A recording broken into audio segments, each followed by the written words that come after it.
para ya arrancar con la clase con mis estudiantes. Muy bien, vamos, vamos.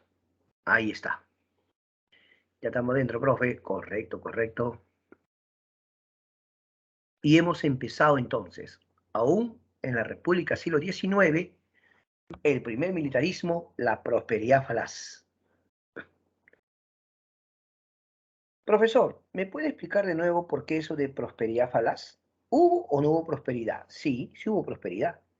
Pero ¿por qué le agrega la palabra falaz? Otra vez, ¿qué significa falacia? ¿Qué es algo falaz? Algo que es mentira, es falso, pero aparenta ser verdadero. Eso hace curiosas las falacias. Las falacias son mentira, son falsedades. Pero profesor, ¿hubo o no hubo mucho dinero por la venta del guano? Por supuesto. Sino que esta es una expresión que se usa para describir el hecho de que no se invirtió correctamente. Allá, profesor. Es la etapa del boom del guano, ¿no? El boom del guano. Veremos las características de esta etapa. Primero, las características políticas. Veamos. El primer militarismo continuaba, no había terminado, porque mira, el presidente que vamos a estar hoy día es Ramón Castilla, ¿no? Pepe Ramón Castilla es militar. ¿Quién le sigue? Echenique, otro militar. ¿Quién sigue? Miguel de San Román, otro militar. Entonces, el militarismo no ha terminado, aún es el primer militarismo, ¿de acuerdo? Solo que dentro de este primer militarismo, nosotros estudiamos la era del guano, sino que en esta etapa ya va a haber cierta estabilidad institucional. ¿A qué se refiere, profesor? Es que ya no va a haber, como el tema anterior, constantes guerras civiles, golpe de Estado, ¿no? Porque cuando comenzó la República vimos, José de la Mar lo sacaron por golpe de Estado, a Orbegoso, la primera guerra civil, Gamarra, 17 conspiraciones contra su gobierno, a Orbegoso lo sacan por golpe de Estado, entra Salaverry entra a guerra con Bolivia, o sea, la primera etapa de la República fue pura guerra, profe, claro. Por eso que aquí, digamos que con Ramón Castilla se va a estabilizar un tiempo, siquiera cierta estabilidad, decimos, ¿no? No total, porque no significa que durante la época de Castilla no hubiera conflictos, sí los hubo, pero digamos que en menor grado. A eso nos referimos, ¿ya? Sigamos. ¿Qué característica económica pudiéramos señalar? Bueno, profesor, mire, como usted sabe, la venta del guano va a transformar la finanza del Estado. ¿Por qué? Porque, profesor, se dice que cerca del 78% o el 80% de los ingresos nacionales lo va a cubrir el guano. Ah, eso es altísimo. Claro. Si del presupuesto nacional el guano cubría prácticamente el 78% o el 80%, prácticamente nuestra república dependía del guano. Ah, su fuerte, ¿no, profe? Claro, es un ingreso muy fuerte. Ya, profesor, entonces ahora, ¿qué es lo que va a pasar? Producto de eso, los diversos gobernantes van a disponer de dinero. La pregunta es cómo lo van a invertir, ¿sí o no? ¿Cómo lo van a invertir? Ese es el punto. ¿Harán más carreteras? ¿Mejorarán las industrias? Ese es el punto, nada más. Profe, pero si no había industria, entonces la pregunta es, ¿qué es lo que va a pasar? Una vez más, ¿cómo se va a invertir el dinero? ¿Se va a invertir bien? ¿Se va a invertir más o menos? Por eso, hoy nos vamos a imaginar que este dinero del guano se invirtió primero. Hubo despilfarro. Uy, despilfarro, sí. Hubo gente que aprovechó para hacer riqueza porque vendía guano. Muchos se hicieron ricos. O sea, fue una oportunidad para que muchos hagan riqueza. Para ellos, ni hablar, pues no. Eso fue muy importante.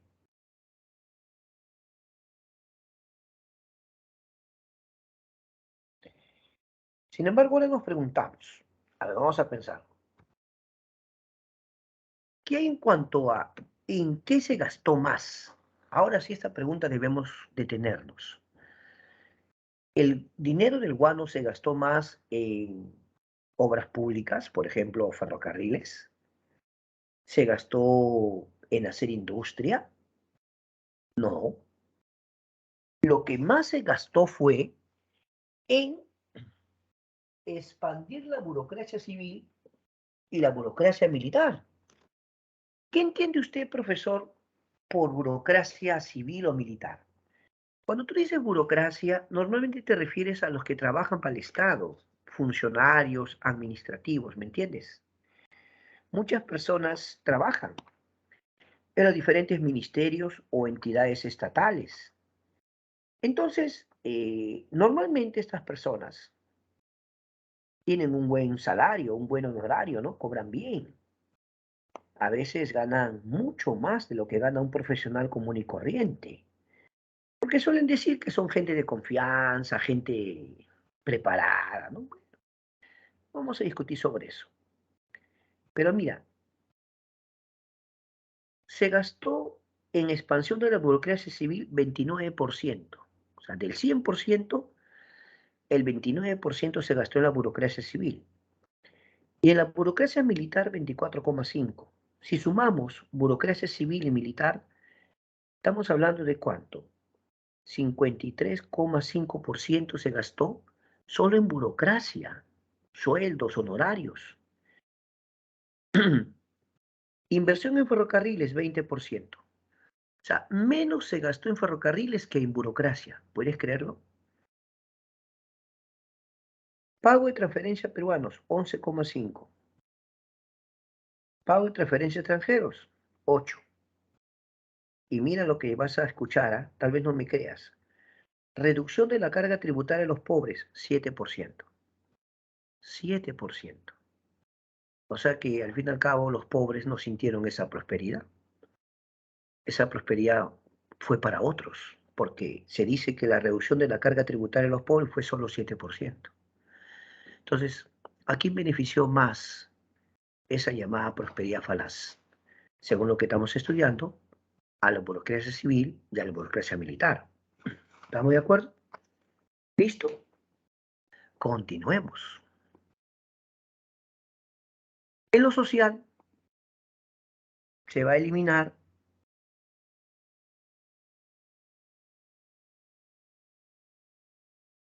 la abolición del tributo indígena.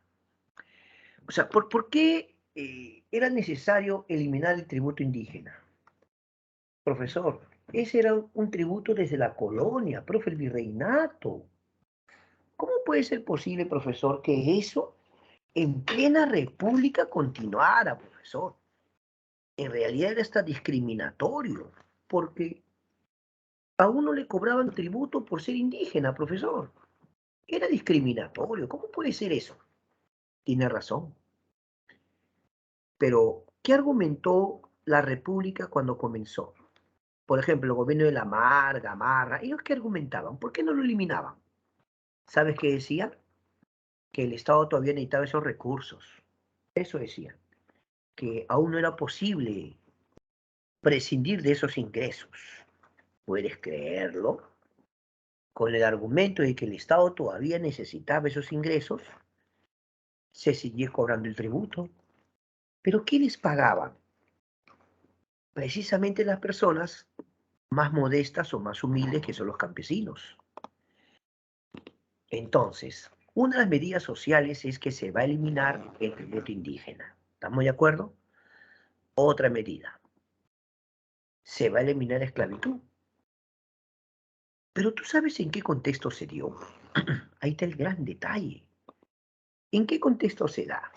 ¿Será que realmente los gobernantes dijeron ya es tiempo de que no hay esclavos en el Perú? ¿O será que hubo un conflicto entre dos sectores poderosos que se van a enfrentar y ahí uno de ellos dijo es el momento de eliminar la esclavitud? Pero también porque afectaba al otro sector. Es que había un sector en el Perú que estaba a favor de que la esclavitud continúe y había otro sector que quería que Perú se industrialice y que tenga trabajadores, mano de obra, pues no. Porque si son esclavos, tú lo reclamas como tu propiedad. Entonces tú dices mi propiedad. Tú puedes tenerlo en tu hacienda argumentando que es tu propiedad. Mucha gente tenía muchos esclavos en sus haciendas, en sus tierras. Pero había quienes decían, liberen a los esclavos, libérenlos. ¿Para qué? Para también tener mano de obra en las haciendas o otros lugares, pues. ¿Te das cuenta? No era tan sencillo, profesora, por supuesto. Pero te voy a contar algo espectacular. ¿Sabías que cuando eliminan la esclavitud, el Estado tuvo que pagar o indemnizar a los dueños, a los propietarios? No miento. Cuando Ramón Castilla elimina la esclavitud, el Estado peruano tuvo que indemnizar o pagar a los propietarios. Porque ¿qué dijeron? Oiga, señor, me están quitando mi propiedad. Es mi propiedad. ¿Cuántos esclavos tiene usted? Yo tengo 500 esclavos. Listo, se le paga por sus 500. En serio, así como lo escuchas. Por otro lado, ya sabes que el guano es un recurso muy valioso para la agricultura, incluso hoy día. Lo que pasa, profesor, es que ya los tiempos han cambiado, han surgido fertilizantes artificiales y eso también de alguna forma disminuye la demanda de guano. Claro, pero que es un fertilizante o un abono natural, a eso no está en discusión. ¿Entiendes? No está en discusión. El guano es un recurso que los europeos, sobre todo los ingleses, se van a interesar mucho porque ellos querían que su agricultura, por decirlo así, tuviera una, ¿qué decirle? Revitalizarlo, porque estaba muy débil, producía poco, sus tierras necesitaban algo que le dé mayor impulso, mayor producción. ¿Sabías que los ingleses sacaban guano de las islas, pero de Madagascar? En serio, los ingleses sacaban guano de Madagascar. Sí te escuché esa película, ¿sí o no? Pero déjame contarte que Perú tenía más guano.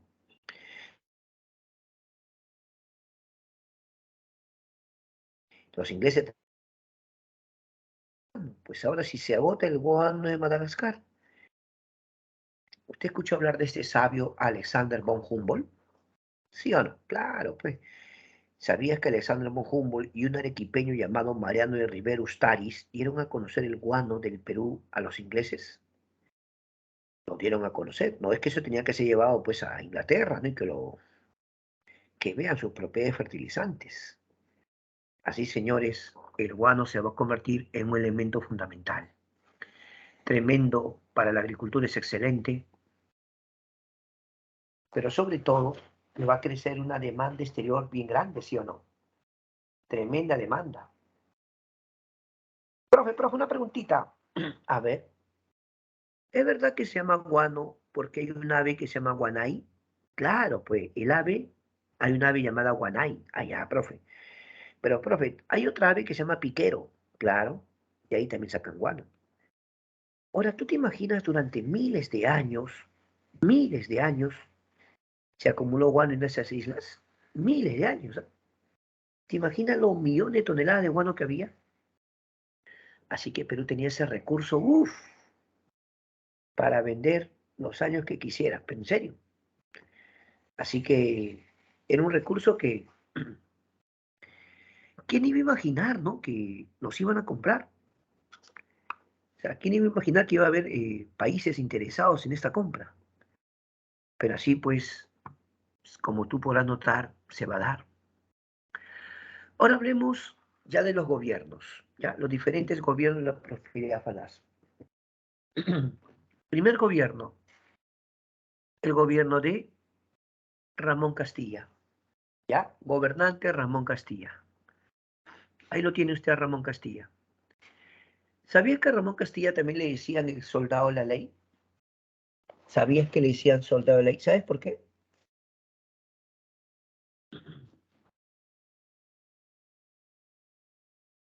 ¿Por qué a Ramón Castilla lo llamaron soldado de la ley? Dicen que Ramón Castilla fue siempre muy respetuoso de las leyes en cuanto a las normas que se debían respetar, ¿no? Mientras que a través de la historia ha habido diversos gobernantes que han tenido sí el poder, ¿no? Han tenido el poder, pero la pregunta es, ¿cómo ha terminado sus gobiernos? ¿Qué se ha descubierto después en cuanto a corrupción, ¿no? Porque si un gobernante hace obras, no está mal en sí, es algo bueno, pero la pregunta es, ¿qué tal si en el futuro se descubre que se ha enriquecido de forma ilícita o ilegal? Eso ya no es algo agradable, ¿no? No, pues, profe. Por eso es que lo de Ramón Castilla es muy meritorio, porque según los investigadores, tal vez Ramón Castilla no hizo las obras que se esperó. ¿En qué sentido, profe?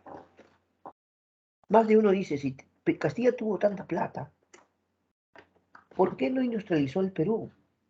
Hubiera sido magnífico que Perú se ha vuelto un país industrial. Es que no era tan sencillo tampoco en aquel entonces, y no lo estamos justificando. ¿Pero acaso Castilla fue el único gobernante de esta etapa? Por último, si es que tuviéramos que hacer un juicio de valor, sería a todos los presidentes de esta etapa, porque todos gobernaron en su respectivo periodo y todos contaron con los ingresos por la venta del guano, ¿o no? Una de las primeras cosas que hizo Ramón Castilla fue ordenar la economía. Para ordenar la economía, ¿qué era necesario? Era necesario tener un presupuesto. Si usted tiene un presupuesto, mi querido estudiante, sí ordena su economía. ¿Por qué, profesor? Porque usted puede disponer de acuerdo a cuánto ingresa. ¿Cuánto hay en ingresos? Entonces, en base a eso yo puedo disponer, sí o no. Ahora, si yo no tengo una economía ordenada, voy a gastar más de lo que ingresa y siempre voy a tener déficits. Voy a estar, como dice, pues, en rojo, no en azul, en el sentido de que mis cuentas están mal. En sentido figurado, el Perú es como una familia. Si en la familia el papá no sabe administrar bien los recursos, va a sufrir la familia, porque no va a alcanzar el dinero. Pero a veces el papá tiene que hacer ajustes, ¿no? A ver si se sabe qué, vamos a reducir los gastos de tal cosa. Pero papá, no es justo. Hijo, para que alcance el dinero, vamos a tener que hacer algunos recortes a algunas cosas. No, papá, puede sonar un poco duro, pero es verdad. Cuando uno tiene un presupuesto disciplinado, te va a alcanzar. Pero ¿qué hacen algunos? A veces no pueden pagar algunas cosas y se endeudan, y se endeudan, y se siguen endeudando. Y cuando se da cuenta su deuda es tan grande que ya no la puede pagar. Y para pagar tiene que seguir endeudándose y olvídate pues. Ya literalmente ha quebrado. Porque si solamente cobra para pagar deudas, olvídate. Pero hay un detalle. Ramón Castilla disponía de muchos ingresos. Esa es la ventaja que él tenía, profesor. Como Castilla vendía guano, o el gobierno diré, vendía guano, entonces su gobierno disponía de muchos recursos. Esa es la gran ventaja. Es verdad, es cierto. Pero ahora, ¿sabías que antes de Ramón Castilla el guano se vendía bajo un sistema llamado arrendamiento? Repito, antes de Ramón Castilla, el guano se vendía bajo un sistema llamado arrendamiento. El arrendamiento que lo había establecido, profesor Agustín Gamarra. Y la palabra arrendamiento, ¿qué idea me da? Alquiler. Alquiler, claro. Venían empresarios, firmaban un contrato con el Estado peruano y tenían el derecho a explotar el guano. No, no, firmaban un contrato, ¿ah? Firmaban un contrato y tenían derecho. Solo que hay un pequeño detalle, profesor. ¿Cuál?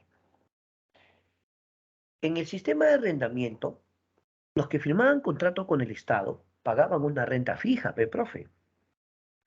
no tenían que dar cuenta por cada tonelada de guano que se llevaran. Ellos pagaban el derecho para poder explotar las islas. En realidad, ese sistema beneficiaba a esa persona, no al Estado directamente. Pero queremos aclarar que arrendamiento era contrato. O sea, tampoco es que esta persona estaba haciendo algo ilegal.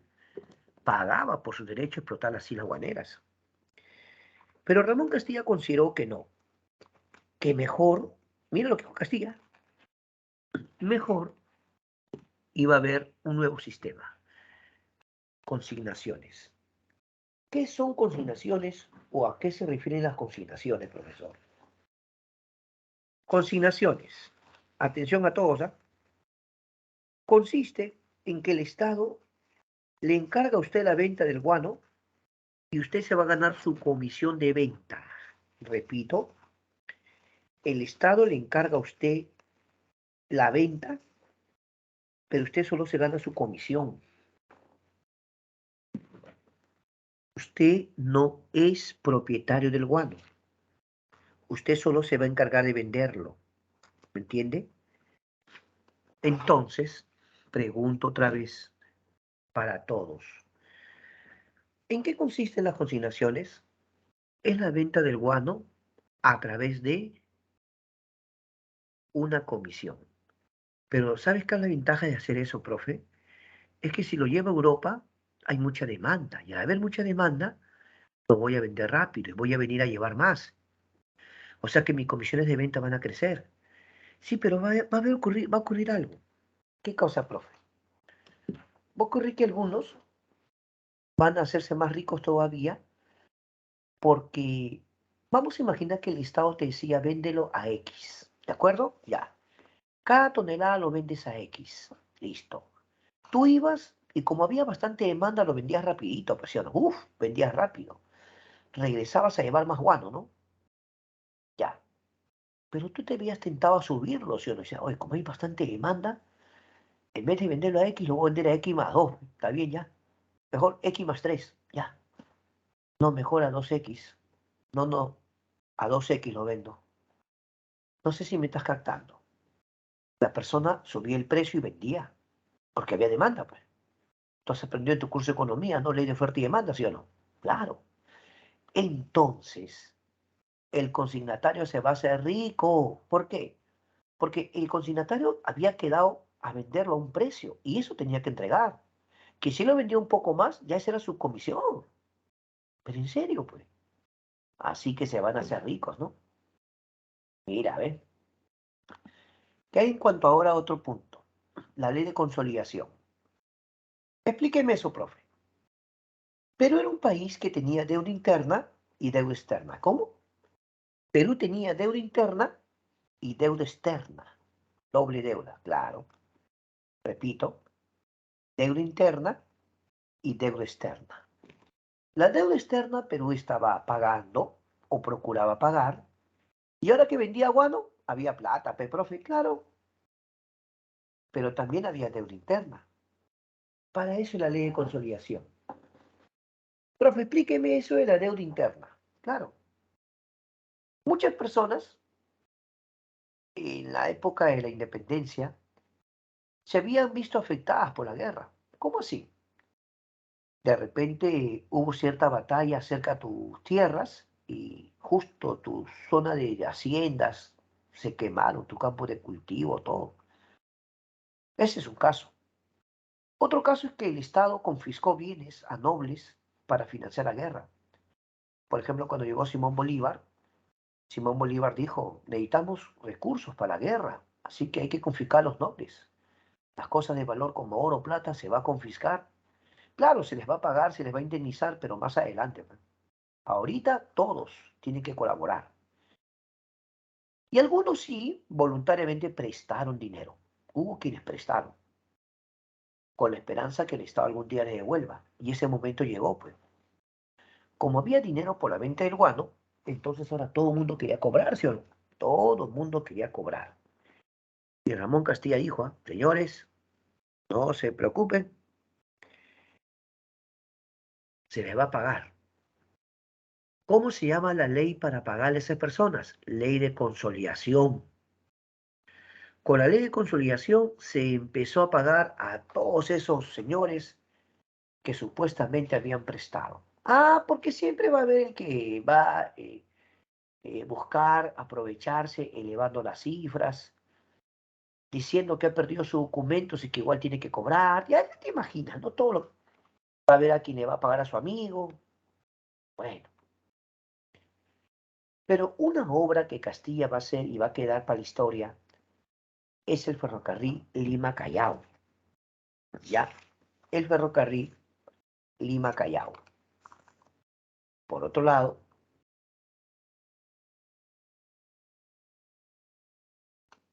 uno de los más grandes debates es el derecho de voto de los analfabetos. La ciudadanía. ¿Se les debe considerar ciudadanos a los analfabetos? ¿Se les debe considerar ciudadanos a los esclavos afroperuanos? ¿Se les debe considerar ciudadanos a los indígenas, sirvientes y anaconas? ¿Qué te hace ciudadano? ¿Tu color de piel? Profe, ¿qué está hablando? No, es que te estoy hablando de este debate.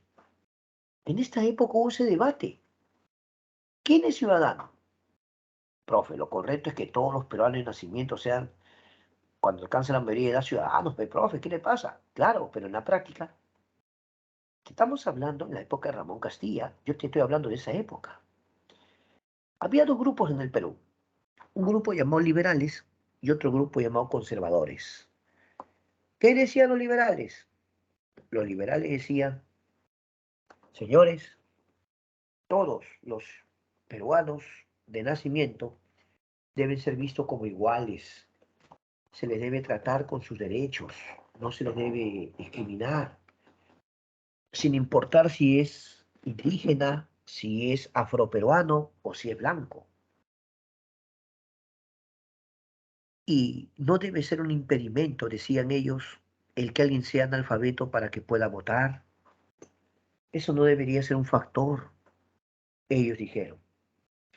Sin embargo, ojo, sin embargo, el otro grupo era llamado conservador. Y los conservadores decían, no, un momentito. ¿Los analfabetos con qué criterio pueden votar? ¿Cómo van a elegir si ni escribir saben? Mira, así pensaban, ¿eh? Vamos a identificarlos mejor, ya los vamos a identificar. Los liberales tenían por líder a Pero Gálvez y enseñaban en el Colegio Guadalupe.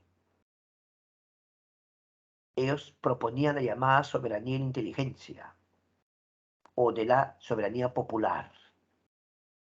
Mientras que los conservadores tenían por líder a Bartolomé Herrera, que enseñaba en el colegio o en el convictorio de San Carlos. Los conservadores decían que el gobierno debe ser de los más capaces. El gobierno debe ser de los más capaces, decían ellos. Pero cuando imaginaban a los más capaces, ¿se imaginaban gente de todo color de piel? ¿La capacidad tiene algo que ver con tu color de piel? ¿Tu origen, estrato social? Muchos decían que los conservadores en el fondo menospreciaban a la gente de otra raza, porque muchos de esos conservadores eran grandes terratenientes hacendados. Entonces, como eran grandes terratenientes hacendados, no querían perder su mano de obra, o sea, no querían perder al sirviente indígena ni al esclavo afroperuano, pues. Ahí está el detalle. Entonces, ¿cómo hacían ellos? Se oponían. Ellos decían que no, que los analfabetos no tienen derecho a la ciudadanía. Así decían, ¿no? Sin embargo, había necesidad de mano de obra. ¿Por qué, profesor? ¿Por qué faltaba mano de obra?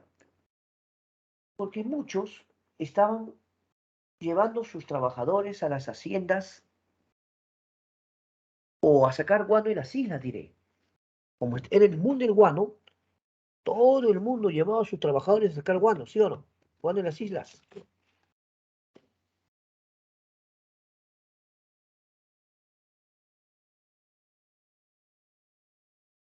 Sin embargo, faltaba mano de obra. ¿De dónde sacamos mano de obra entonces? Ah, ya, profesor. ¿Sabe lo que se podía hacer? Se podía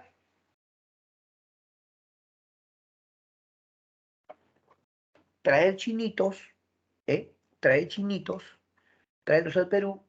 Muchos de ellos, profesor, van a ser jóvenes, solteros y, claro, no debían ser mayores de 30, ¿no? No debían ser mayores de 30 años, decían. Pero ¿por qué los chinitos decidieron venirse a Perú? ¿Qué pasaba en China? ¿Había un problema agrario? ¿No tenían trabajo?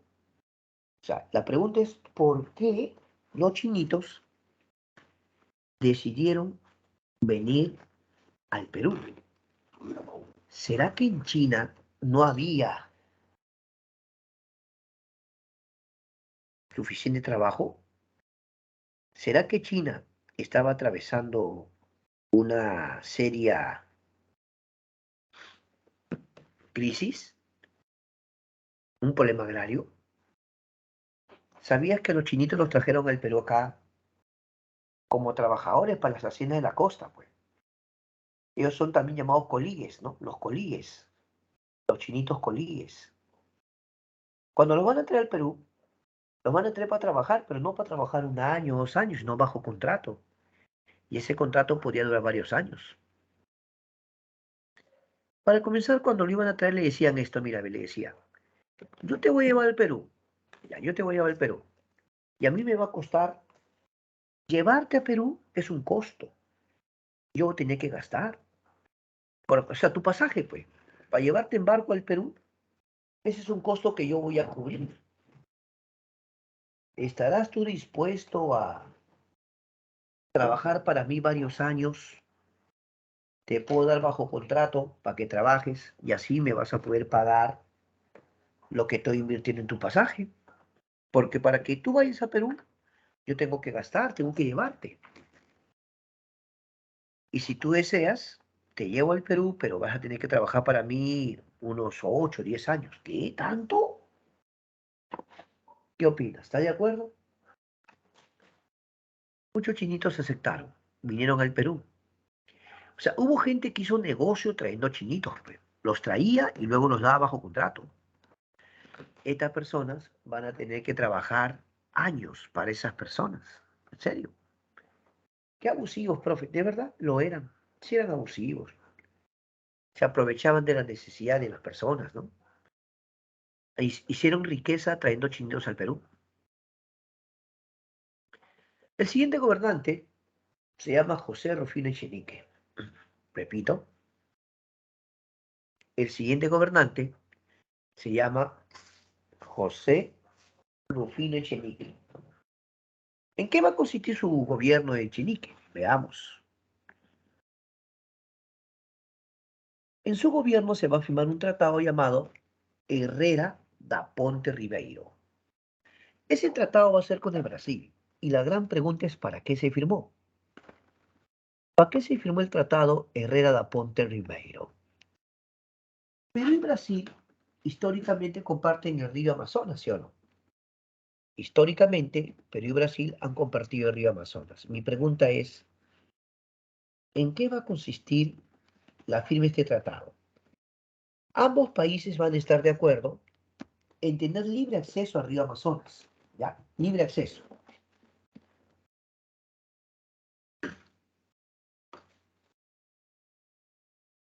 ¿Sí? Pero Perú le dice a Brasil para ambos tener libre navegación por todo el Amazonas. En ese caso, Perú quería entrar al territorio brasileño, pues. ¿De acuerdo? Ahora decían que había una ventaja comercial, profe. ¿Cuál era? Que si Perú navegaba por el lado brasileño, podría tener acceso al Atlántico. Y eso comercialmente era muy importante, profe. Comercialmente les iba a ir bien si tenían acceso al Atlántico. Brasil dijo, ya, no hay problema, podemos firmar, ¿ah? Claro. Pero ahí viene el detalle. Brasil dijo, a cambio, Perú, y tienes que compensar con territorios. ¿Cómo? ¿Cómo? ¿Puedes creer que Brasil le pide a Perú unos territorios que, según se dijo en ese momento, no eran territorios O sea, no lo veían como importantes, ¿no? Porque decían que esos territorios eran vastos, que no estaban poblados, que a lo mucho había ahí pueblos nativos, ¿no? O sea, no se le vio de esa manera. Es el punto, no se le dio la importancia en todo caso. Entonces, ¿qué decidieron?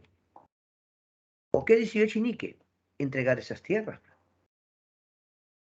Porque históricamente dicen ellos que no, esas tierras no están pobladas, son tierras que están deshabitadas.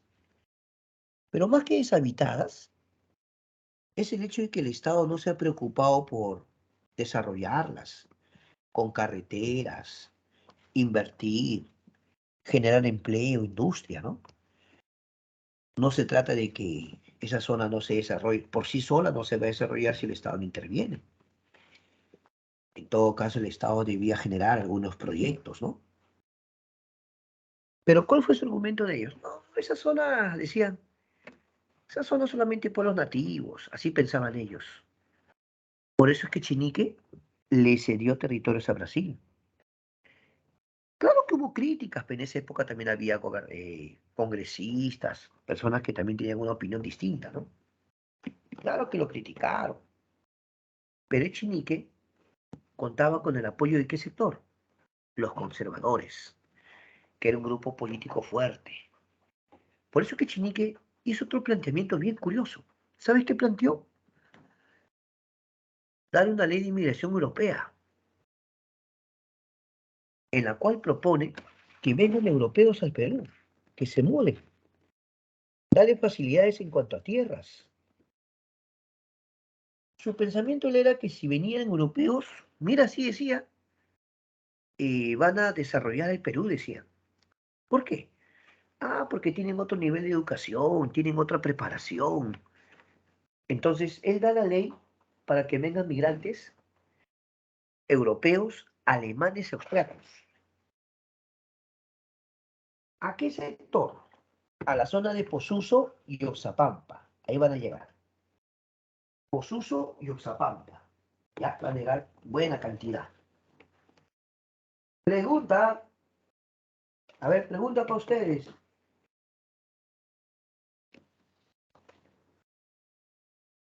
¿Ha escuchado hablar usted de la zona de Posuso, Oxapampa, que actualmente hay personas que son descendientes de alemanes austriacos, ¿no? ¿Han visto? ¿Conoces? Posuso, Oxapampa. A veces algunas personas van y quedan impresionadas, ¿no? Dicen, oye, profe, parece Alemania en miniatura, parece Austria en miniatura. Sí, porque sus casas tienen ese aspecto, ¿no? De como una antigua Europa. Sin embargo, Echenique cae en desgracia el día que se descubre un escándalo de corrupción. Cuando se descubre que con ese dinero que se estaba pagando a muchas personas que de alguna forma habían colaborado con el Perú en el proceso de independencia, mucha gente aprovechó de forma corrupta, ilícita, a cobrar más de la cuenta. Lo terrible es que algunos ni siquiera debían cobrar. Entonces, eso era corrupción, profe, claro que era corrupción. Uno, se descubrió que estaban cobrando gente que no correspondía. Dos, se descubrió que algunos estaban cobrando más de lo que debían cobrar. Entonces las cifras se habían elevado. Las cifras se habían elevado enormemente.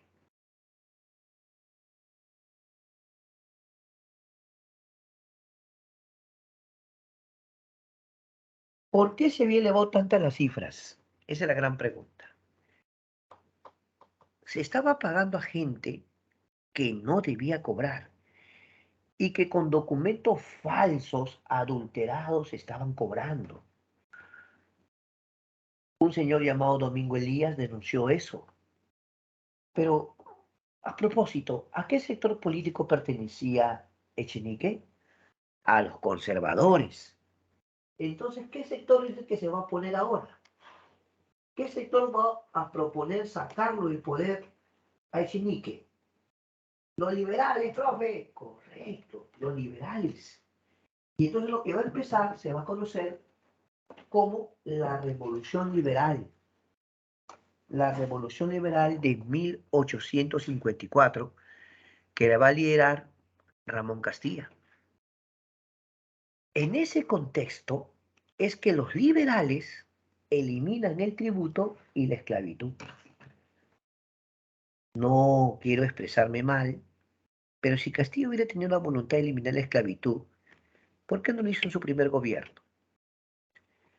Que no estaban dadas las condiciones todavía, profe. Bueno, Castilla lo hizo en este momento, cuando los liberales ahora están contra los conservadores están en problemas porque el gobierno Echenique ha demostrado ser un gobierno con corrupción. Pero Castilla sabe que no va a ser sencillo. ¿Por qué? Porque los grandes, poderosos hacendados no van a querer perder a sus esclavos. Por nada. Por lo tanto, va a haber guerra. Pues. Una guerra. Para sacarlo Echenique se fue una guerra.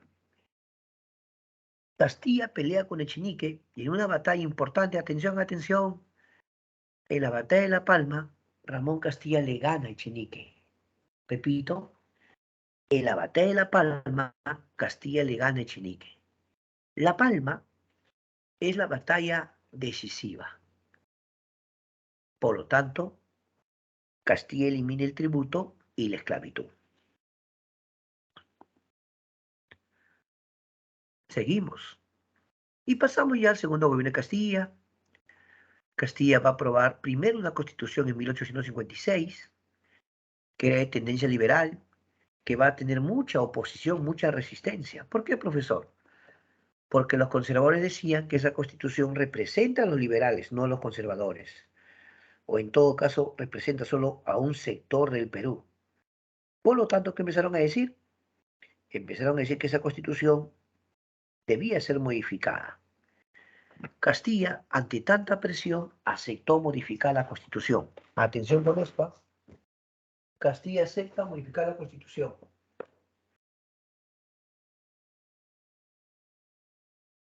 Es ahí que van a hacer la constitución de 1860, que viene a ser la constitución de mayor duración de toda nuestra historia. A mí me pregunta, ¿qué constitución es la que más tiempo ha durado en la historia de Perú? La respuesta es la constitución de 1860. ¿Hasta cuándo duró, profesor? Disculpe. Hasta 1920, cuando Augusto B. Leguía, ojo, Augusto B. Leguía va a establecer un serio. Hasta el oncenio de guía, profe. Claro, el oncenio de guía. Hasta esa etapa va a ser. Profe, a mí me han contado que en 1867 se aprobó una constitución. Ah, ya, es verdad. Pero rigió unos cuantos meses y se volvió la de 1860. Y es la de 1860 la que va a regir hasta 1920. Por eso, la de 1860 es la constitución de mayor duración de la historia del Perú. ¿De acuerdo? Por otro lado, va a haber una guerra, ojo, va a haber una guerra con Ecuador. ¿Por qué, profesor? Resulta que Ecuador tenía unos asuntos pendientes con Inglaterra en cuanto a deuda externa. Y los ingleses y ecuatorianos conversaron acerca de cómo llegar a una solución para esta deuda. Al parecer, parte de los acuerdos de Ecuador con Inglaterra era, pues, de repente, que Ecuador le ceda algunos territorios, algunas islas, ¿no? Y de repente así podía compensar su deuda. Bueno, hasta ahí es un asunto de esos países, ¿no? No hay problema. El problema es que se va a descubrir que al parecer Ecuador estaba entregando algunos territorios peruanos. ¿Qué? Una zona llamada Bombonazo y Pastaza.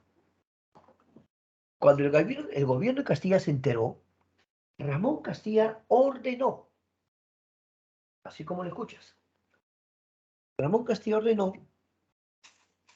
enfrentar militarmente a Ecuador. ¿Llevarse a la guerra? ¿Qué? Sí. se le haría la guerra a Ecuador.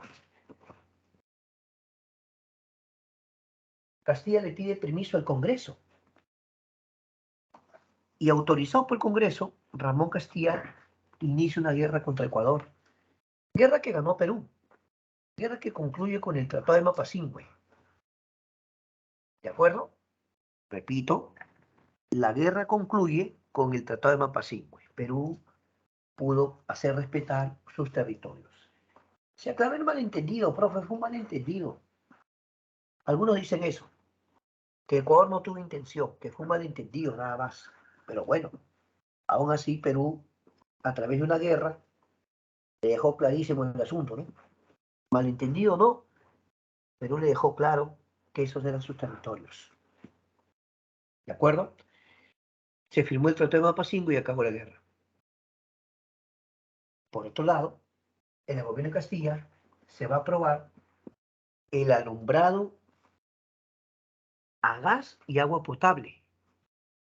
Mire cómo lo representan a Castilla. Como que está jugando, ¿no? Así lo representa Castilla, ¿cierto?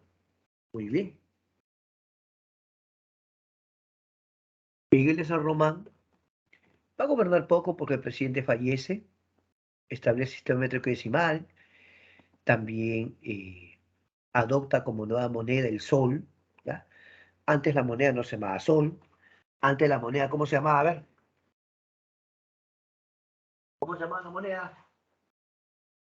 Peso. Antes la moneda el peso. Claro.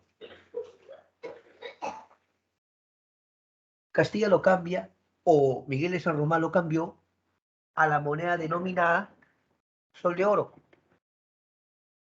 ¿Ya? Al sol de oro.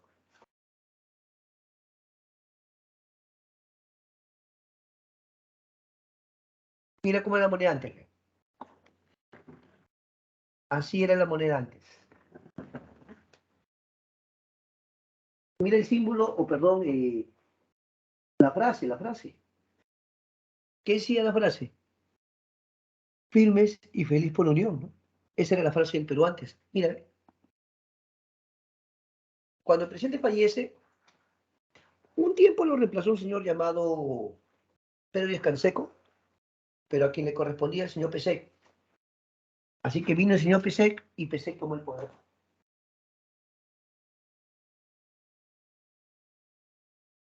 ¿De acuerdo? Cuando el Pesek gobierna va a haber un conflicto con España, ¿no? Porque en cierta ocasión, en un lugar llamado Talambo, ¿ya? Una hacienda llamada Talambo, trabajadores peruanos y españoles pelean. Tienen una pelea. Muere un español. Uy, España protestó. ¿Cómo es posible? Incluso mandó un representante para que investigue, para que averigüe lo que ha ocurrido, ¿no? Se le llamaba comisario regio. Uy, el señor vino a averiguar qué pasó acá, ¿no?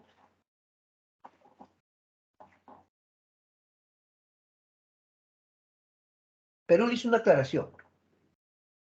Ya no somos colonia de España para que nos manden comisarios regios. En todo caso, pero es una república y tiene que mandar un embajador o un ministro de Relaciones Exteriores, ¿no? Curiosamente, España había enviado un conjunto de barcos llamado Expedición Científica. Según ellos, habían venido a investigar el litoral, ¿ya? Habían venido a estudiar todo eso, según ellos, ¿no? Pero hay quienes consideran que España lo que pretendía, uno, era apoderarse de las Islas Guaneras y dos, recuperar el Perú como antigua colonia, pero no solo al Perú, ¿ah? Al parecer también quería recuperar a los países vecinos como Chile, Bolivia, Ecuador. Los españoles bloquean las Islas Guaneras, ocupan militarmente las Islas de Chincha. Sí, ocuparon las Islas de Chincha. Como resultado, nos ponen condiciones todavía. Perú, si firmamos un tratado, te devolvemos tus islas. ¿Qué cosa? Le piden a Perú que firme un tratado llamado, pues, el Tratado de Banco Pareja. ¿Aceptaría Perú? Pero ese tratado decía que Perú debía pagarle una deuda de independencia. ¿Cómo? Perú debía pagar una deuda de independencia. ¿Aceptaría Perú? El presidente PSEC sí, el gobierno se aceptó, pero por eso Prado se subleva. Prado le da golpe de Estado a PSEC. Mariano Ignacio Prado le da golpe de Estado a PSEC. Y señores, Prado va a declarar la guerra a España, pero Prado forma un acuerdo de alianza. Buscó a Chile, Bolivia, Ecuador. Prado forma el acuerdo de alianza. Viene el combate de Actao, que es victoria peruana-chilena. Perú y Chile pelearon juntos. España bombardea Valparaíso. Sin embargo, viene el importante combate de mayo, acá en el Callao, 2 de mayo de 1866. Este combate es muy importante, ¿eh? Fuerzas combinadas de Perú, Ecuador, Chile, Bolivia consiguen una gran victoria. ¿Por qué el combate de mayo es tan importante o significativo? Porque significa la consolidación de la independencia americana. Pasado ello asume José Balta. José Balta encontró un país en déficit económicamente mal. Una alternativa era firmar un contrato con una empresa extranjera. Atención con esto, atención. Se firmó el contrato Dreyfus, con una empresa judío-francesa. Esta casa judío-francesa ahora sería a cargo de la venta del guano. El guano en las islas, efectivamente, ya no estaría bajo las consignaciones, sino bajo una empresa extranjera. Pero eso no fue el agrado de los consignatarios, ¿no? Porque perdían el negocio. Así que ellos van a formar su propio partido para presentarse elecciones. No obstante, va a haber una política ferrocarrilera por parte de José Balta, ¿sabías?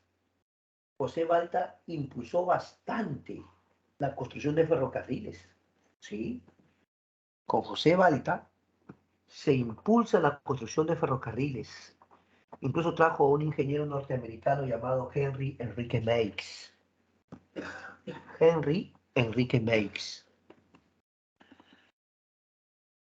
Pero las elecciones las gana el Partido Civil.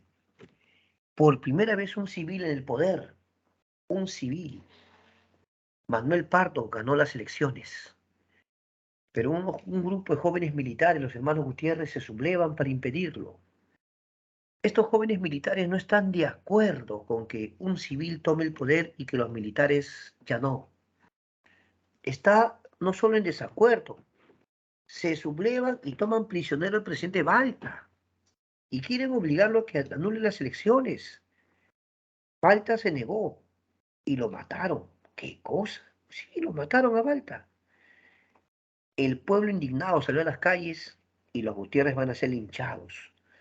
Aunque se dice que lograron escapar, o logró escapar uno de ellos, un tal Marcelino, pero como muestra el dibujo, los hermanos Gutiérrez van a morir por haber hecho eso.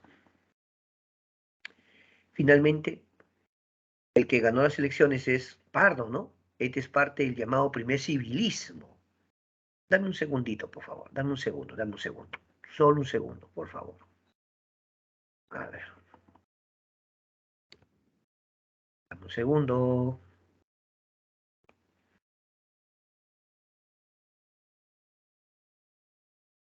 Listo. Continuamos nomás, continuamos.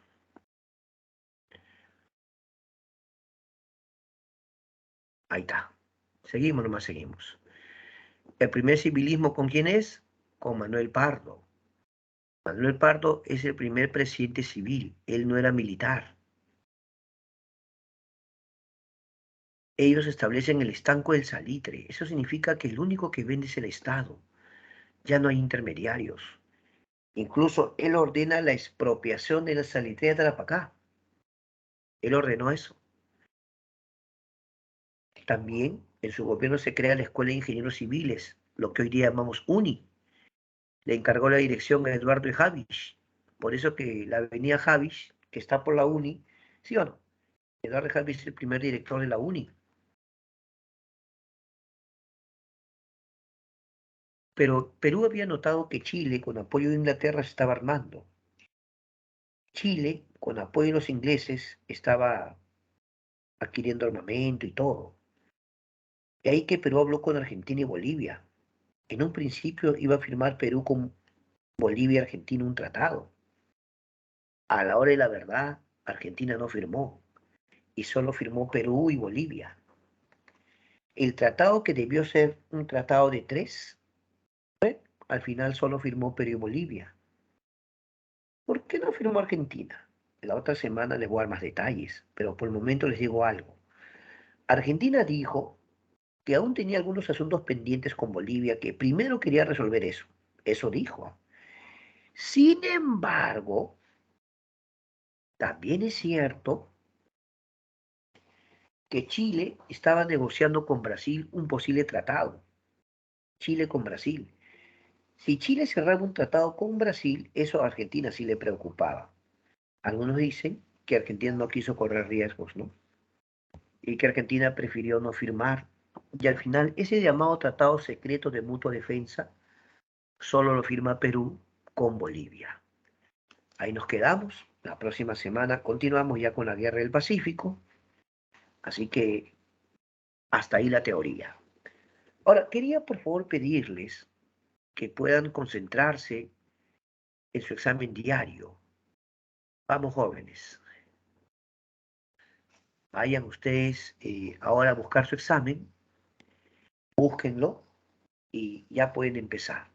Vamos, jóvenes, a dar su examen diario.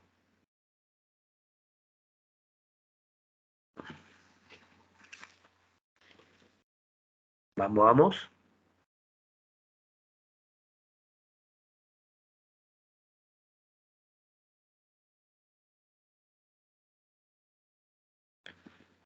A ver, ¿quién da el primer? ¿Quién es el primero que hace su examen? Vamos a ver. Vamos, jóvenes, a dar su examen, por favor. Vamos, muchachos. A dar su examen, por favor, jóvenes. Vamos a ver cómo van. Ya tres respuestas ya. Y les ha ido súper bien. Invitamos a todos a su examen. Vamos, muchachos, no espero el último minuto.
Muy bien, ya quedan 4 minutos. Ya dio prácticamente la mitad de los participantes. Invitamos a los que faltan.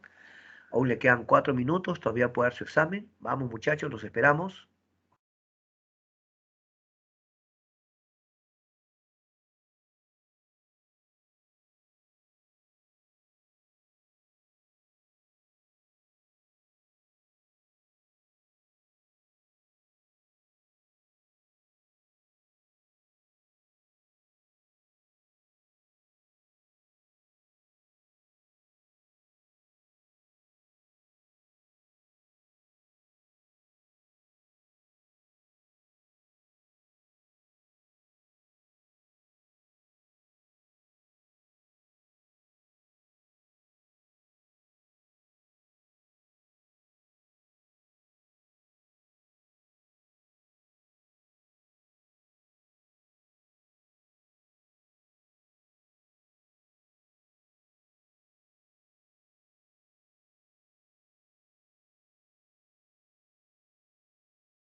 Muy bien, nos alegra mucho que la mayoría de ustedes haya dado su examen. Felicitarlos por el buen desempeño, como siempre, a seguir trabajando de la excelente manera. Ahora continuaremos con el momento de practicar.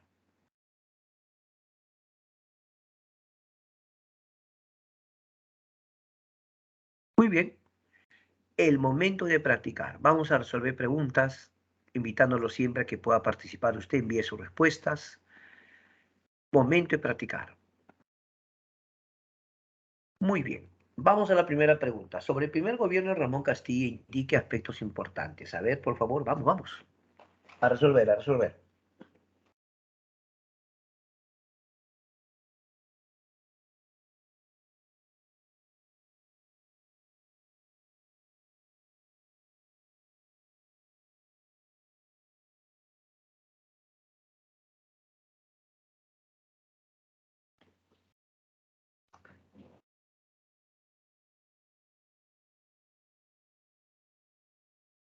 1. ¿Se aprueba el primer presupuesto nacional? Sí. 2. ¿El Tratado de Red de Ponte Ribeiro? No, eso es con Echenique. ¿Se aprobó un reglamento de instrucción pública? Sí. 1-3. ¿Ferrocarril Lima Callao? También. ¿Adoptó como moneda el sol de oro? No, ese es San Román. Entonces sería 1-3-4. La C de campeón.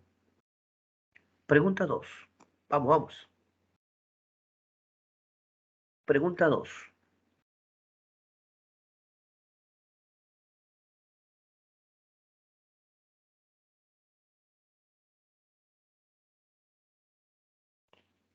Durante él, este entregó la población del guano a un grupo denominado quienes estaban asociados para su venta. Estos lograron tener control de la venta del fertilizante en el mercado inglés y consiguieron amasar grandes fortunas. Vamos, pregunta 2.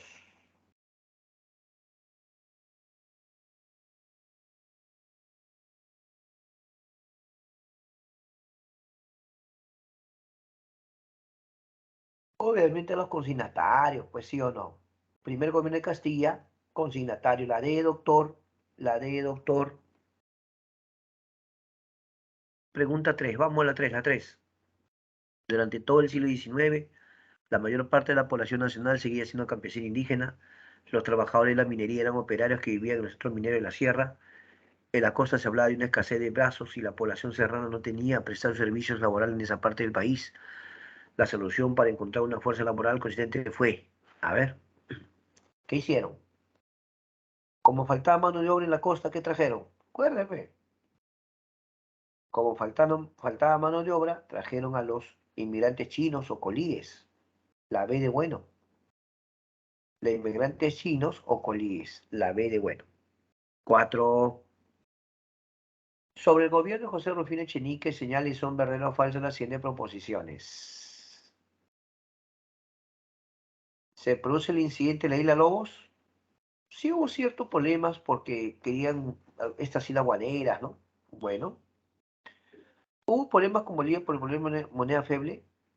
Es una moneda de escaso valor que empezó a circular acá en el Perú, sino que como la moneda peruana tenía cierto porcentaje de plata, la moneda peruana empezó a desaparecer y se empezó a inundar el mercado de monedas peruanas o bolivianas, que eran unas monedas de una aleación de bajo valor. Sí, las dos primeras son verdaderas, ¿ah? Se firmó el Tratado de Pacífico, no, eso es con Castilla. Domingo Elías denunció la corrupción de la deuda interna, sí, él lo denunció. Dos verdaderos, un falso, un verdadero. La respuesta la da de abogado, la de abogado.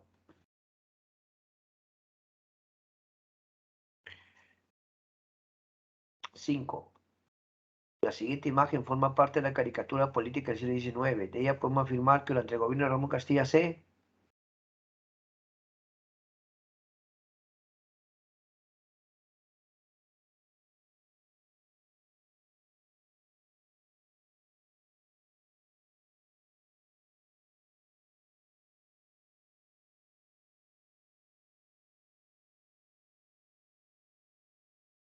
Tú ves ahí a Castilla, que pareciera que está jugando un poste de alumbrado público, y atrás ves un ferrocarril, ¿sí o no?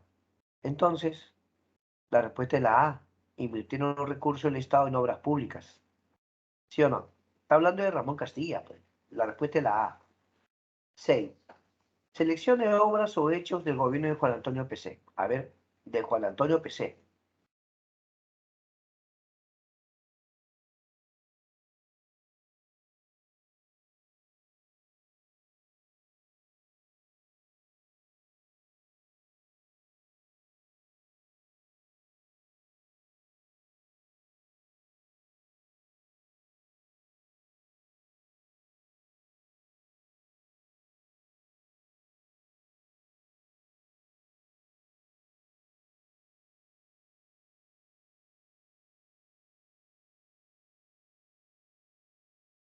Incidente de Talambo, sí. Tratado de Banco Pareja, sí. Combate al Town, no. Eso es comprado. Expropiación salitrera es con Manuel Pardo. 1 y 2. La respuesta la B. Pregunta 7. La prosperidad falaz hace referencia al periodo de grandes ingresos económicos obtenidos por el Estado y los empresarios extranjeros y nacionales ligados a la venta de este fertilizante, pero no logró generar un desarrollo económico sostenible a futuro, ya que no se desarrolló un proceso industrializador. Si los empresarios nacionales no promovieron un desarrollo industrializador, entonces ¿en qué invirtieron principalmente sus ingresos?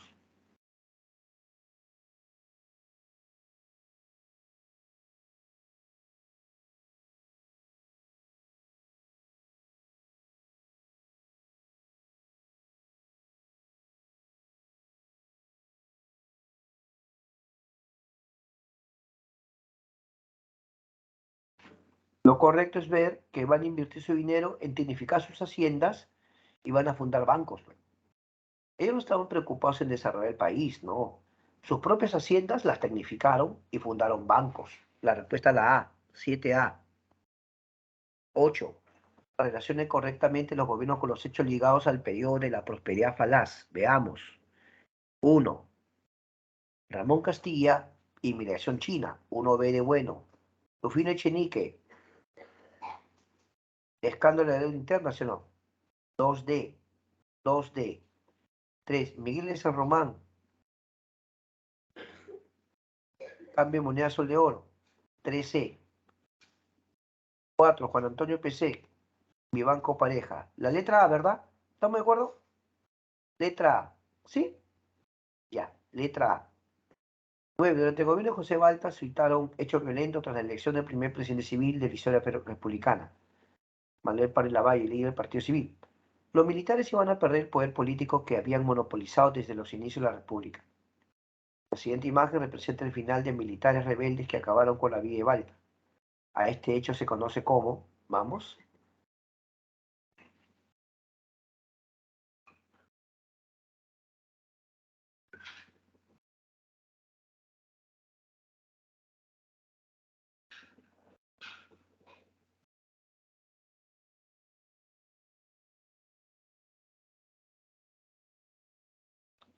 la sublevación de los hermanos Gutiérrez, presiono, claro.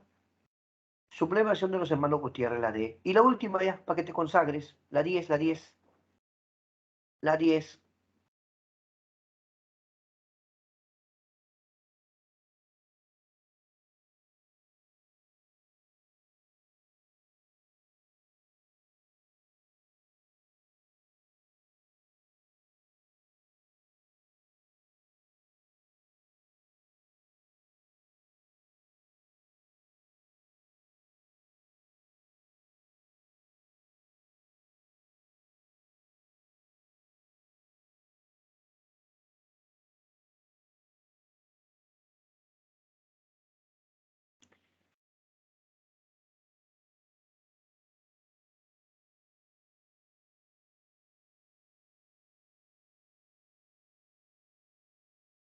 Con el contrato Dreyfus se empezó a pagar parte de la deuda externa, o sea que sería 1B. Revolución liberal por Lejano Concepción, 2C. Y construir ferrocarriles es plan modernizador. Perú quería modernizarse, 3A. Por lo tanto, la A, ¿sí o no? Letra A.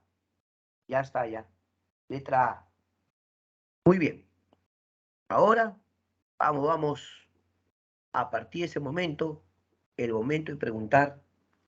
Puede usted preguntar, por favor, del tema, temas anteriores. Si algo no te quedó muy claro, puedes preguntar. Si hubo algo que no escuchaste bien, profe, justo entré un poquito tarde, también, no hay problema, pregúntame. Yo te puedo explicar. ¿Ya?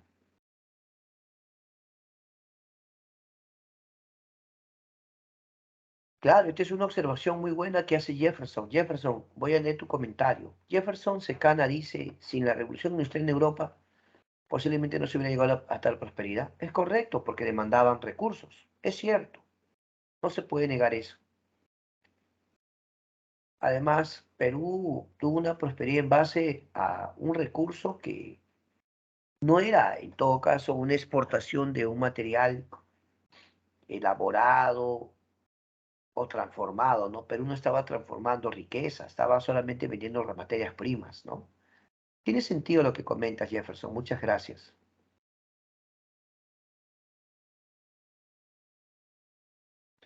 El detalle, Andrés Sebastián Mesa, es que Los juicios de valor respecto a si un gobierno es bueno, malo, regular, se lo forman las propias personas. Lo que hacemos nosotros es exponer los hechos. Y en base a los hechos, las personas pueden juzgar o dar sus opiniones, ¿no? Ese es el detalle. Por eso la crítica que se le hace a Castilla es, a pesar que hizo obras, no industrializó el Perú. Pero tal vez porque la capacidad de gestión de los gobernantes de aquel entonces no era lo suficiente como para esperar eso. Por ejemplo, Castilla no fue el primero. Muchos que decían, no, para modernizar, ¿qué hacemos? Ferrocarriles. Y se preocuparon por hacer ferrocarriles, pero no se preocuparon por la industria. Entonces, ¿de qué te valía tener ferrocarriles si no tenías industria? ¿Qué cosa ibas a transportar? Por eso, eso también implicaba, ¿no? Por parte del gobernante, que no solo haga obras, sino que estas obras puedan ser útiles para generar riqueza. Gracias, André. Muy amable tu buena pregunta. Con mucho gusto. Marilloy dice, profe, ¿podría repetir quiénes fueron los líderes de los conservadores liberales? Claro. De los conservadores, el líder fue Bartolomé Herrera, ¿ya? Bartolomé Herrera. Bartolomé Herrera propuso la teoría o la tesis de la soberanía e inteligencia.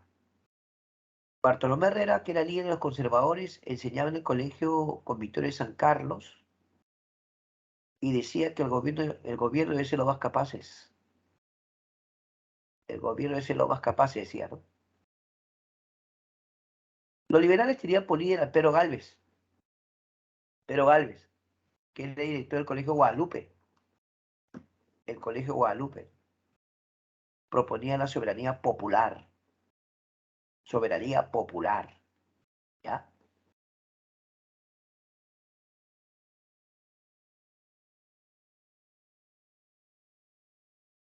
El debate estaba, Marilloy, en el hecho de que los liberales estaban de acuerdo en que se elimine la esclavitud y se le dé derechos ciudadanos, e incluso a un siendo analfabetos que tengan derecho a votar, cosa a la que se oponían los conservadores. Los conservadores, ¿por qué no querían que sean ciudadanos y tengan derecho a votar? Porque para ellos lo veían como su mano de obra y sus haciendas, pues, sus trabajadores. La idea de liberarlos y darle derechos implicaba que se iban a quedar sin mano de obra, sin trabajadores, ¿no?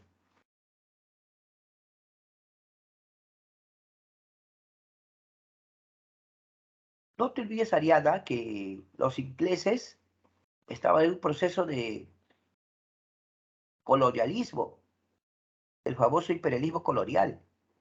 Así que buscaba diversas partes del mundo islas para recursos, pues. Pero felizmente el gobierno peruano le aclaró a los ingleses que era nuestro, ¿no? Es que si no, olvídate, los ingleses en su periodo de colonialismo estaban tratando de conquistar todo lado. Ese es el punto. Pero vuelvo a repetir, Tariana, el gobierno le aclaró que era territorio peruano.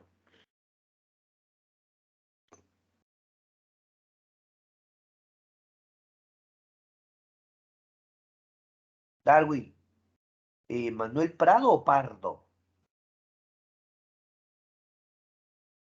porque Manuel Prado sí existió, pero es del siglo XX. ¿O te refieres a Manuel Pardo, el civil?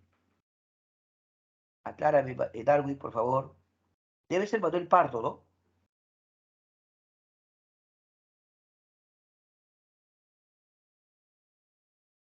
Si te refieres a Manuel Pardo, después de Manuel Pardo sí sube un militar, pues, Prado. De ahí venía la guerra del Pacífico, pues. De ahí viene la guerra del Pacífico. Sino que justo Manuel Pardo, ojo, es el que tomó decisiones respecto al tratado secreto, todas esas cosas, ¿no? Como Manuel Pardo era un civil, ahí está el detalle, Manuel Pardo consideraba que se gastaba demasiado en las Fuerzas Armadas, que el gobierno debe ver los ascensos, que los militares, o sea, era un civil, pues. Y los civiles no se llevaban muy bien con los militares, ¿no? Ellos consideraban que los militares hacían muchos gastos en sector defensa, ¿no? Por ejemplo, Manuel Pardo, en vez de preocuparse por mejorar las Fuerzas Armadas, se confió en un tratado con Bolivia. ¿Te das cuenta, no? Es Mariano Ignacio Prado quien va a afrontar la guerra. Pero justo la próxima semana lo vamos a analizar. Está bien la pregunta, mi amigo Darwin. Jefferson dice, Claro, Jefferson. El detalle es que la exclusividad o el monopolio de Guano no lo va a tener una casa extranjera, ¿no? No iba a tener una casa extranjera. Lo que lo dejaba sin el negocio a los llamados consignatarios. Los consignatarios eran muchos, tanto nacionales como extranjeros. Hubo una casa consignataria llamada Jix, pero el detalle es que podía haber muchos consignatarios. Como con el contrato Dreyfus, como muy bien lo explica Jefferson, el Estado le daba la exclusividad, o sea, le da el monopolio, y ellos iban a poder controlar este recurso a su antojo. ¿Sí o no? Claro que sí. Mira, ¿ve? No puede ser, profesor. Claro, eso es real. Sinceramente, la riqueza que van a generar estos señores va a ser inmensa. Pero precisamente, mira, ya que me ha preguntado Jefferson, como ahora la casa Dreyfus tenía el negocio del guano, cuando ya sale lo del salitre, ¿sabías tú que la casa Dreyfus también quería comercializar salitre? También quería. Pero ¿qué hizo Manuel Pardo? Manuel Pardo establece el estanco en salitre, lo que significa que solamente el Estado iba a poder vender salitre. Incluso Manuel Pardo establece que las salitreras de Tarapacá sean expropiadas. Estaba chocando con capitales fuertes. De ahí por qué Chile e Inglaterra se hacen socios. Incluso en Bolivia también estaban dando medidas para, de alguna forma, limitar la explotación del salitre. El pleito de los 10 centavos, ¿no? Que la próxima semana vamos a explicar, cuando el presidente de Bolivia establece que todo aquel que quiere explotar salitre tiene que pagar 10 centavos más por cada quintal o algo así por cada 50 kilos, ¿no? Eran medidas que a los grandes inversionistas, tanto chilenos como ingleses, no les convenía.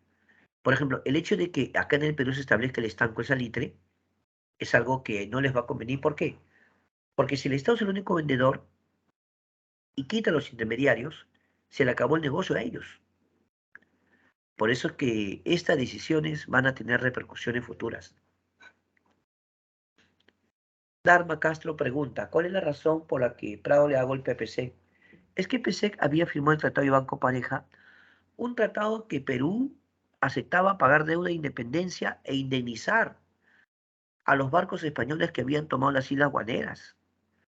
O sea, ellos querían que Perú encima lo indemnice, pero sobre todo que Perú pague una antigua deuda de independencia. Prado consideró que ese era un tratado humillante para el Perú y por lo tanto le da golpe de estado a PSEC. PSEC se autoexilió en todo caso, ¿no? Una vez que lo sacó del poder se fue, pues, ¿no? Muy bien, muchas gracias, muy amable, muchas gracias.